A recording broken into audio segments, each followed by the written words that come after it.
Kung matatandaan niyo po, gaano po kalaki yung mga pagbabago na ito. O, dito na lang po tayo mag-concentrate. 2025 budget. Magkano po yung pinopose nyo at magkano yung naaprubahan na budget?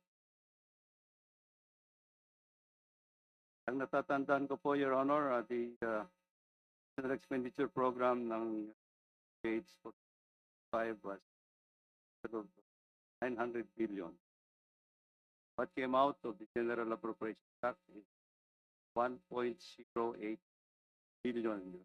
Meaning, gaano po kalaki yung nadagdag? 1.088 trillion euro. Gaano po kalaki ang nadagdag? The dagdag is 180 billion euro. At sa nadagdag po na 188 billion, ito po yung mga infrastructure projects, tama po? That's correct. Sa pagkakaalam nyo, saan kumuha ng mga program of works at paano nakapagdagdag ang House of Representatives at ang Senate ito sa mga galing po ba ito sa DPWH, yung mga programa na ito? Yan ay hindi maliwanag po, Your Honor. So ito po ay ginawa ng BICAM without their knowledge. So makakaalam lang po ng mga insertion na ito ay particularly yung BICAM, Senate Committee on Finance, and Committee on Appropriations of the House of Representatives. Tama po ba yan? Well, as far as we know, Your Honor, that will be product of ICOM.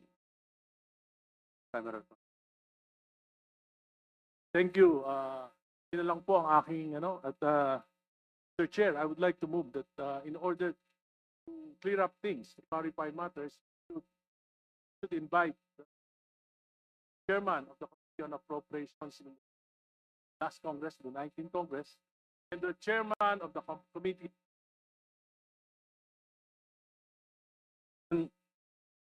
Congressman Saldico, and former Senator Crespo.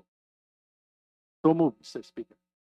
You know, last August 4, I delivered a privileged speech questioning the mangled beyond recognition 2025 budget, and I was very specific on the automatic appropriations. Almost ang daming ginalaw. So hindi lang yung program appropriation, new general appropriations ang ginalaw pa yung program. In fact, towards my ending statement, I have said the 2025 budget is the most corrupt budget ever passed in the history of Congress. Sinabi ko yan. You know what? Nung araw sa time namin, pag may nag-mention sa previous budget, yung former chairman, tatayo kagad yan sa plenary. Magsasalita, question of privilege, individual and collective privilege, i-explain kung anong nangyari. Mr. Chairman, August 4 ako nagsabi, 2025 budget is the most corrupt budget. Hanggang ngayon, wala akong narinig na denial man lang sa previous chairman o sa previous members ng committee. Does this mean na hindi nila kaya i-dispute yung sinabi ko na 2025 budget is the most corrupt budget ever passed in the history of Congress? So I second that motion, Mr. Chairman. I am objecting on the motion. I am objecting on the motion. Chairman, I would like to know the reason why, because I would like to find out if we're going to invite them here, are they resource speakers or they are members of the House of Representatives?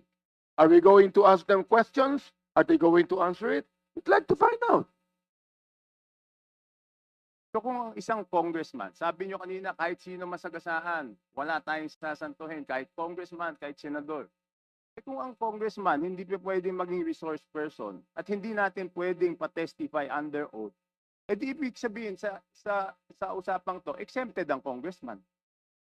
So paano tayo mag-iimbestiga? Paano tayo? Number one. Number two, Mr. Chair, here is the USB. Sinasabi, paano nagkaroon ng insert? Under the name of Congressman Saldico, ang insertion sa BICAM as proponent siya is 13,803,693,000. And we do not want to invite him as a resource Yeah. person. Mr. Chair, sorry. Comsec, can you show this? Para lang Yeah. sabihin hindi ako Mr. Chair, with nagsisinto. due courtesy. Wait, I have the floor. Yeah, I i-correct have ko the lang. floor. Yeah, but I have Mr. the floor. No, Mr. I Chair, have the floor. just to, on the I have the record, floor. on the record, Mr. I Chair, have the floor. we did not refuse to I have invite. the floor. Mr. Chair, motion to suspend. Mr. Meeting resumed. Mr. Chair, We are returning to the previous motion. I think there are particular details on how we would want to dispose of the motion, particularly because subject of the inquiry today are specific projects. And this is something we understand that budget preparation is within the context of implementation of infrastructure projects.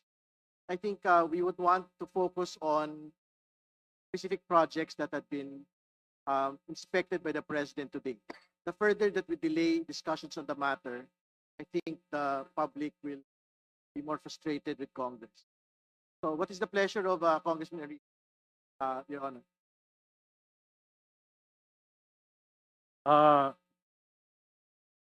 Mr. Chair, if that's the case, I would like to defer my motion because I would like to consult staff kung itong mga 100 billion na sessions sa 2025 budget ay may mga nakasamang those projects as the President had mentioned in Revelation. So, consult ko kung wala po dito, I will withdraw my motion. Pero kung meron, I will insist on. So, Mr. Chair, I would like to request the chair my earlier. Congressman Enrique, the motion heard. point of order, just a Mr. Chair. inquiry from the movement. So when he moves for the deferment of his motion earlier, not really withdrawing the motion. Do I take it correctly? As I said, I said, Mr. Chair, I'm not withdrawing my motion. I'm just deferring my motion to order to consult my staff whether 100 billion insertions in the 2025 budget includes those projects as mentioned by the. So, in order to be fair to Isn't it? I'm sorry, Mr. Chair, I have to. Isn't it,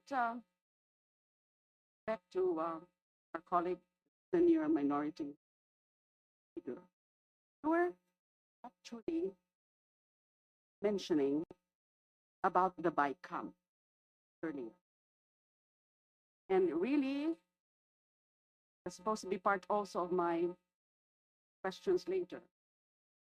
Nobody has ever seen, as far as I know, the BICAM Committee Report 2025 has not been released in a copy. But there are a lot of questions, and the only ones who can really explain those things, because there's an unprecedented cuts and insertion. 173 billion, understand, I consulted budget expert. So, ang pananaw ko po, paano tayo makaka-move on sa pag-inquire nitong mga individual projects, insertions, etc. Kung hindi pa natin nalalaman ano ang nangyari sa BICAM in 2025. And therefore, ang makakasagot nun, just information, would be the two chairs of both panels, the House and the Senate, in that BICAM.